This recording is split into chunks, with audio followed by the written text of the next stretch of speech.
Hello, this is a Farm Future News. Today we are talking about observing animals, and we will focus on four animals. First, cattle, second, swine or pigs, third, chicken, and finally, goats.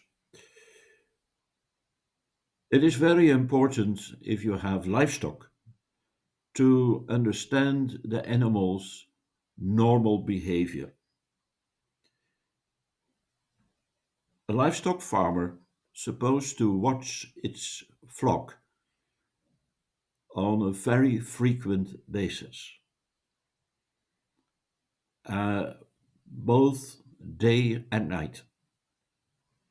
You need to understand how normal behavior is, so that you understand also what is not normal behavior. In today's videos, we have examples of people who analyze animals and where they are looking for. I hope you can have an idea after this video to what you have to do to understand your animals. But most important, again, is frequent observation and understanding how a healthy animal is supposed to behave. And once that is well understood, you can also identify not normal behavior. I hope you have a good idea through these videos for your animal. Beautiful animals. But one important fact that we need to remember is that you must always be around to be able to observe your animals. One way of doing this is what we call the 5-point check. You need to check the eyes for discoloration, look at the nose for discharge, look at the mouth, or even the bottle jaw. But the mouth can tell you a lot because you can also age your animals by looking at the teeth. Look at the body condition score. Sena se bontsha hore phoofolo ya hao e nonne ho le ho kae kapa e otile ho le ho kae. Lastly, we look at dung. From this, it can actually tell you if your animals have an issue with worms or if they are worm burdened, if ina le manure a mangata. You might ask, why is it important that we forever mention the 5-point check? 5-point check comes in as a primary animal health. It is a basic and simple way for a farmer or even the herdsman to be able to see and observe if there are any disease or if one of the animals is sick or not. In that way, they'll be able to treat their animals very quickly. My name is Marit van Engen. I'm a pig consultant in the Netherlands. Maybe you know me from the books Pig Signals, Sows and Piglets. In this video I will show you how to profit from a better observation.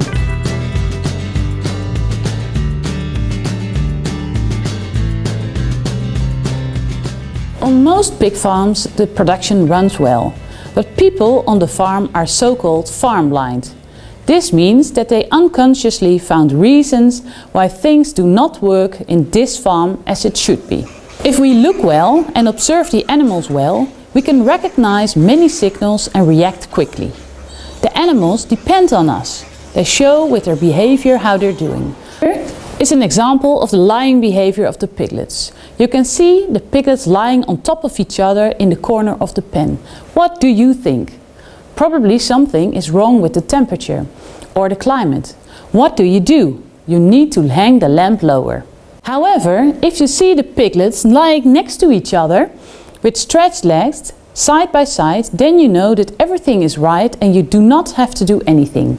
In order to better recognize all the signals that the animals show, you can change the routine procedures. For example, during your check on the pigs, if you usually start with the right pen, just start at the left and you will see quite different things. How do you actually control the pigs? Do you do this during feeding? That's good, because food is the biggest motivator for pigs. If they do not want to eat, something definitely is going wrong.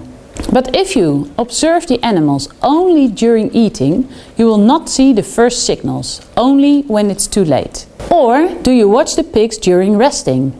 This is easier if the room has a door with windows. When you get in, you can see the difference in behavior. Or do you walk through the corridor and make noise in each pen? Then you can see whether the pigs are active or if they're lame. In the following, I would like to give you a few examples of pig signals. At the left, you can see a piglet with a wound on the side of the head. This is a signal for too little milk production of the sow. The piglets fight for the teats and thereby push with their foreknees on the floor. As a result, these piglets often have wounds on the front legs. This fattening pig sits like a dog. Does it want to get up or does it feel uncomfortable? If the pig has pleuritis caused by APP, the pig would sit with the legs wide apart, breathing carefully, since this inflammation is very painful. When observing the animals, the focus is to see the signals as early as possible, so that no major problems arise. For this animal, an early intervention would be possible if one had recognized the signals early. In this animal, the inflammation is already too advanced. Using pig signals, you can recognize problems earlier. You can change the management and ask the question, is everything going well or could it be better? And yes, it could always be better, by looking, then thinking and finally acting.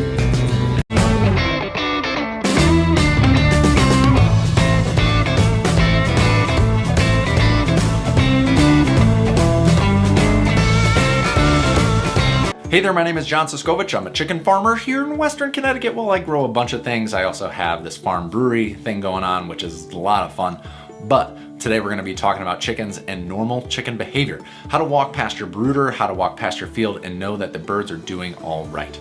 Now, with your brooder, the birds want to be very comfortable. Brooder, if they're starting new birds for 18 to 21 days, you want to have them in a space where you can control the temperature, gradually increase it and increase the airflow over time so that they're hardened off and ready to go out in the field. If you put a baby chicken out in the field, depending on the weather, they may not fare very well.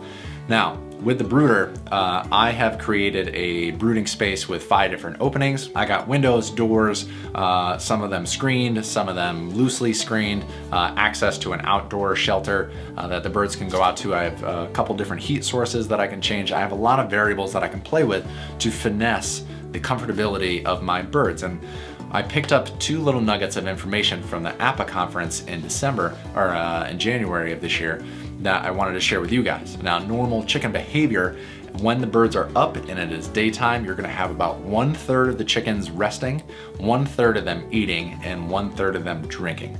And I thought that was a great generalization for that, just how good things can get in the brooder. If all of them are drinking and crowding the drinker, it may be too hot in there. If all of them are crowding the feeder, you may be letting the feed run out, which is bad because we're growing chickens to grow and get bigger for meat. So you want to keep feeding them so that they will grow, and you're stressing them out and reducing your production by not having enough feed. So you may want to increase your feeder space.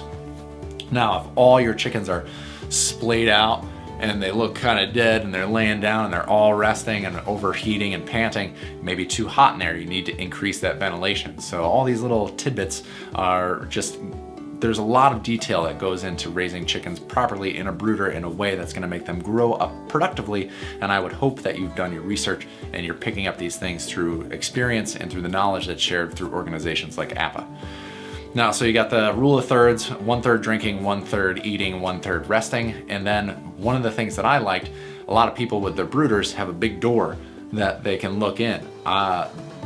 What they suggested was a peephole, and that's why I have all these windows and openings.